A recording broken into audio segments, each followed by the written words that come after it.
Y'all all right? I feel like Miss Tab. Couché, me people there. I hope say una all well. I want to make you know say I did see you. I wanted to come back on and say, hey, y'all all right? I feel like Miss Tab. My very first story, my very first YouTube video that I made was a heavy one and an intentional one.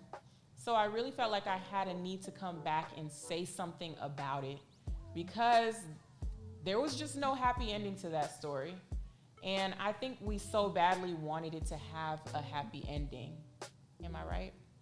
See, that story is a true story, and it is actually my story. And it's a really hard story to listen to and hear. Like, I feel like some of you probably had to pause it and get all the way through, or maybe even leave the video and come back because yeesh. That video and that story was giving very much intense. It's giving very stressful. I know, it's uncomfortable. It's this sticky, sad feeling when there's no resolution. You feel a sense of helplessness. You feel a sense of rage. You feel a sense of injustice. You feel. And that was the whole point, to feel. See, I've never told my story except for that one time.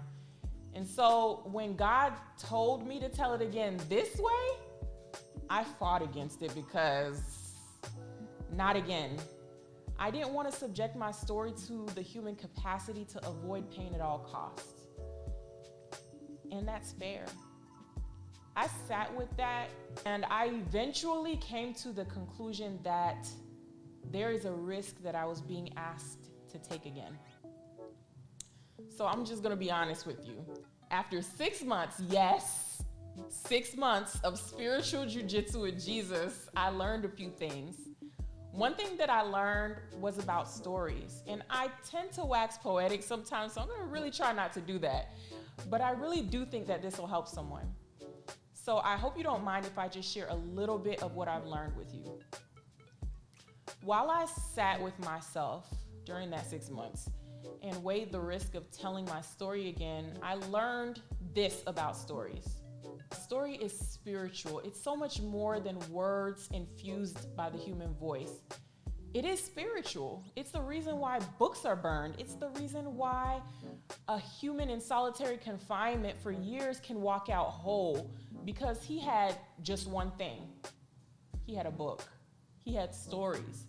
It's also the reason why you cry or laugh when you hear another person's triumphs or tribulations. There's just something enigmatic about a story that we can't seem to fully grasp, yet we let ourselves get swept away in the story all the same.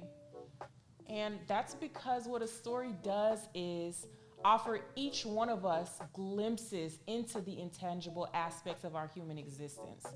It creates this space for something sacred and shared to happen. It really creates communion. Baby, I feel like I lost somebody. Just follow me, because I promise I'm going somewhere. If you were to go on Instagram right now and look at the top of your page, what you would see is a small circle with your picture inside of it and a plus sign, and it literally says, add your story. Every post, every video that you see, every trending topic has one thing in common, and that's that they are all stories. We're always looking and searching and listening for things and thinking in terms of stories. We just aren't always aware of it, but I think it's how we're wired as human beings. Stories aren't for those people, the reader, the prolific writer, or the philosophizer. Stories are in and for us all. Where else can you embark on a journey that traverses time and space and transcends reality? A story. Where else can you step into the shoes of strangers and find yourself in immersive experiences that grant you deeper connection, diverse perspectives, and transformation along the way? A story. Where do you find the offer of the cathartic release of emotions and an opportunity to find solace in shared struggles. I'm gonna give you a hint, the Notebook. A story. Where do you find precious, irreplaceable threads from generations past? Our ancestors, forefathers, mothers, prayers, legacies woven and spun, timelessly collected, binding the human family together in a story. And so unwittingly, we listen to a story and find ourselves passing from here into an enigmatic realm where we encounter ourselves in a spiritual way. And the story stirs up something inside of us. It stirs up the ineffability of human existence. Did you know a parable is a story? Testimony is a story? A confession? Yeah, it's a story. I don't think any of that is coincidental either. This is what I learned about stories. This is why stories endure. So, full circle, when someone like myself tells a really hard story, it actually turns out that the risk justifies the reward. And I believe God knew that when he asked me to try again.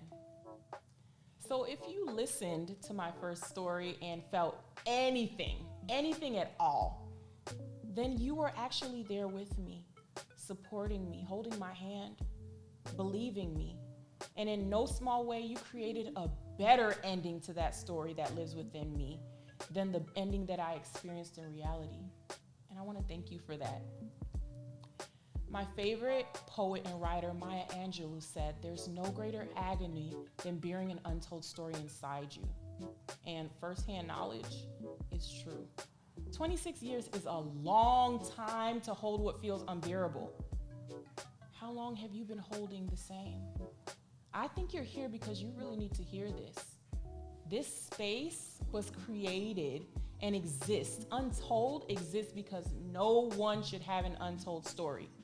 Our stories matter. They matter to Jesus. They matter to humanity. And they all deserve to exist. Amen?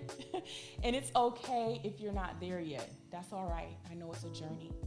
I'd like to invite you to consider this space a sanctuary. There's a sanctuary within a story, both for the teller and the listener. And the sanctuary is built upon the foundation of empathy and understanding. I invite you to step into a different world where complex things are allowed to exist, where you're allowed to imagine and soar, where you're allowed to laugh and cry, and where we will listen, where joy and resilience and hope are nurtured, where you will be inspired and reminded of the human spirit's capacity to endure, where we'll create timeless and universal bonds, and where you're allowed to unburden, heal, and just kind of see what you feel. It's deep. Don't that sound good though? So if you haven't watched my first video, my first story, I'm going to put it right here. I always wanted to do that.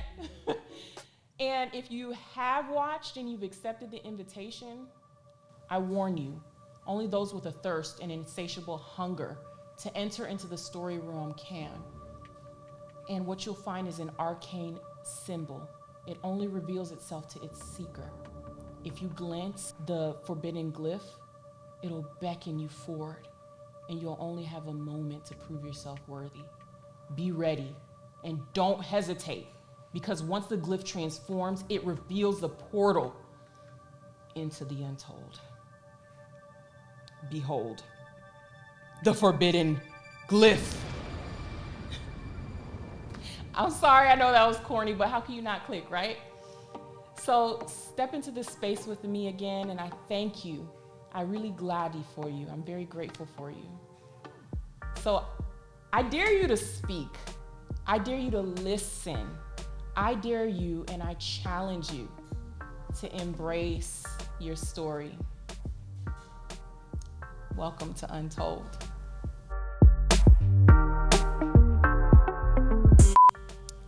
But is it giving 90s though? Kind of wanted it to give a little bit of 90s. Ooh, ooh, Hit him with a Leah. I could never. Listen. Hmm?